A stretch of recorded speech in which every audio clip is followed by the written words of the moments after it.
Hey guys, and welcome back to this channel. In this video, I'll be showing you guys how you can make a documentary on Canva. So you can basically generate video here, and you can also, after that, do a lip sync one. So I'm just going to describe my video here, and I'm just going to select generate. As you can see right now, it's starting, but basically, once your video is finished generating, you're just going to move it to lip sync. You can make AI also talk about your video, like make it from text to speech. Once you're done, I'm not going to wait for this to process. It's going to take so long, 10 minutes.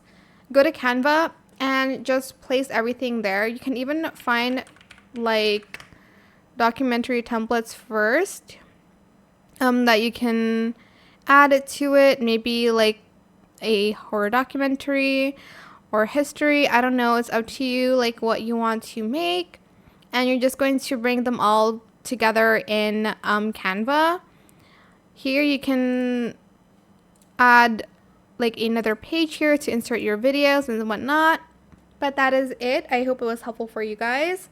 Don't forget to like, comment, share, and also subscribe to this channel if you haven't done that already. If you have any more questions about this video, just leave it in the comment section down below.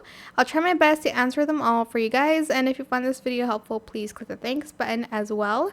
That is it. Thank you so much for watching. Bye.